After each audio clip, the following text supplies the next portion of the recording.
Assalamualaikum warahmatullahi wabarakatuh. Baiklah, kami dari kelompok 5 akan mempresentasikan proposal UKM kami yang berjudul Telur Ayam Dais, yang beranggotakan saya sendiri, Gio Aldonover, Saya Wigel Finaldo. Saya Migdad Amseno. Saya Joni Setria. Saya Febrian Dika. Berikut penjelasannya. Teneng. Itu aja kok.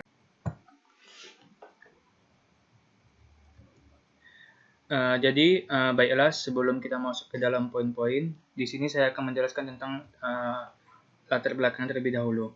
Nah, jadi kewirausahaan adalah usaha yang mungkin banyak diminati oleh banyak orang. Mereka dapat mengembangkan modal dengan cara melakukan suatu usaha yang dapat memberikan peluang bagi mereka yang tidak mempunyai pekerjaan.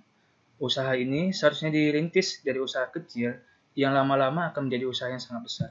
Sehingga dalam pengembangan kewirausahaan, memang sangat memerlukan ketelatenan dan kesabaran apabila ingin menuju kesuksesan. Jadi, salah satu contoh usaha kecil menengah adalah usaha telur ayam kampung yang dijalankan oleh Bapak Ikhlas atau yang biasa disebut dengan Bapak Is. Itu dapat dikategorikan sebagai usaha kecil menengah. Memang, sekarang ini kewirausahaan sangatlah penting dan juga dikategorikan sebagai kebutuhan. Usaha yang maju akan menghasilkan keuntungan yang lebih banyak. Selain itu, juga dapat memberi peluang yang luas bagi mereka yang belum memiliki pekerjaan. Jadi, kewirausahaan lebih banyak untungnya daripada ruginya apabila dikelola dengan sebaik mungkin. Oke, jadi kita masuk ke poin utama, maksud dan tujuan dari proposal ini. Satu ialah menumbuhkan jiwa kemandirian. Yang kedua, membuka usaha kecil. Yang ketiga, mencari penghasilan. Yang keempat, memperluas pengetahuan dan informasi. Yang kelima ialah menambahkan kreativitas. Nah, selanjutnya, poin selanjutnya akan dijelaskan oleh Migdad. Kepada Migdad, saya persilakan. Saya akan melanjutkan presentasi mengenai profil usaha. Usaha Telur Ayam Dais berdiri pada tanggal 15 Desember 1985. Pada awal merintis, Dais hanya berjualan dengan kaki lima. Pada tahun 1987 sampai 1988, Dais mulai mengampas di berbagai toko-toko yang ada di daerahnya menggunakan sepeda. Selang beberapa tahun kemudian, alhasil Dais mulai mengampas menggunakan mobil yang di mana duit hasil ia menabung selama ini. Pada tahun 2008 sampai sekarang, usaha Dais mulai meningkat, pendapatannya mulai meningkat dan akhirnya ia mencoba untuk menyewa ruko sekalian tempat tinggal Dais bersama keluarganya. Keunggulan usaha telur ayam Dais. Yang pertama, produk murah dipasarkan. 2, lokasinya sangat strategis. 3, harga yang terjangkau. 4, dibutuhkan dalam kehidupan sehari-hari. Baiklah, untuk presentasi selanjutnya akan dilanjutkan kepada teman saya, Gio Aldonover. Sistematika pemasaran produk. Dalam memasarkan produk telur ayam kampung ini, memakai sistem distribusi langsung, yaitu dari produsen langsung dijual pada para konsumen tanpa melalui perantara yang lain dan menggunakan metode WOM, word of the mouth, atau dalam bahasa Indonesia dari mulut ke mulut. Analisis SWOT. Yang pertama, strength atau kekuatan. Telur ayam kampung ini merupakan salah satu jenis makanan pokok yang sering dikonsumsi masyarakat Indonesia. Dan telur ayam ini harganya sangat terjangkau, sebab kita bisa beli beberapa butir dan per papan. Rasanya enak, sebab kita bisa buat berbagai olahan makanan dengan telur ayam kampung ini.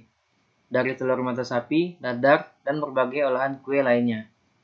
Cara mengolah telur ayam kampung ini sangat mudah. Tinggal dipecahkan cangkangnya, terus diaduk sesuai dengan keinginan kita. Yang kedua, weakness atau kelemahan. Banyak saingan, sebab harga di tiap toko pasti berbeda. Tidak tahan lama, bagaimanapun telur ayam ini bisa membusuk. Apalagi ada telur yang retak. Baiklah, selanjutnya akan dijelaskan oleh Dika.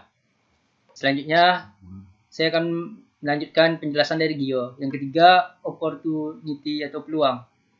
Telur ayam kampung ini peluangnya sangat bagus, sebab di masyarakat Indonesia Berbagai makanan banyak menggunakan telur sebagai bahan olahan. Yang kita ketahui olahan kue, minuman, dan sebagainya. Yang keempat, threat atau ancaman.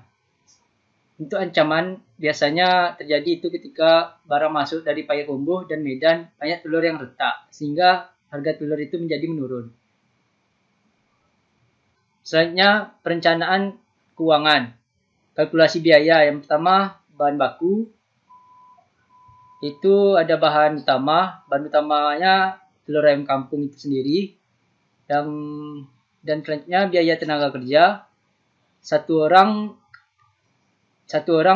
per bulan gajinya 1.500.000, 2 orang dikali 1.500.000 sama dengan 3 juta.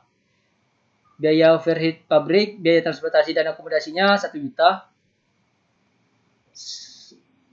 Selanjutnya laba, untuk tiap per papannya 40.000. Dalam sehari menghasilkan sekitar 10 papan dan hasilnya 400.000. 400.000 dikali 30 hasilnya 12 juta. Laba bersihnya penghasilan produksi dikurang transportasi dan akomodasi. 12 juta dikurang 1 juta sama dengan 11 juta.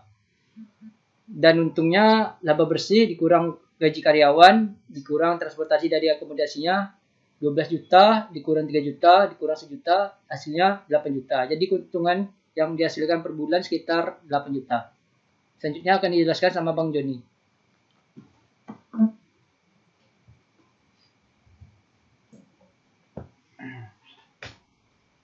Kalkulasi ini lagi. Iya bang, kalkulasi Yes. modal. Iya. Coba naik dulu Gi. Mau bang baca dulu. Coba naik. Jadi sorry aku 3 set ya. Tadi 3 set aku baca. Lagi cari bahan. Baik, yang selanjutnya ada kalkulasi modal. Yang pertama ada modal pembelian peralatan dan perlengkapan. Dalam usaha telur ayam kampung ini, peralatan dan perlengkapan yang digunakan ya paling transportasi seperti mobil pick up dan motor, yang dimana gunanya untuk produksi ke konsumen-konsumen. Selanjutnya ada harapan-harapan kita dalam melaksanakan kegiatan usaha ini, yang nantinya dapat, yang pertama ada meningkatkan mutu pelayanan, yang kedua ada meningkatkan omset penjualan, yang ketiga melaksanakan semua kegiatan semaksimal mungkin, dan yang keempat memberikan kenyamanan kepada pelanggan, dan yang kelima menjaga kebersihan lingkungan di lokasi usaha. Baiklah, demikian presentasi dari kelompok kami tentang telur ayam kampung Dais. Apabila ada kesalahan mohon maaf. Wabillahi taufiq wal hidayah. Assalamualaikum warahmatullahi wabarakatuh. Tersesat.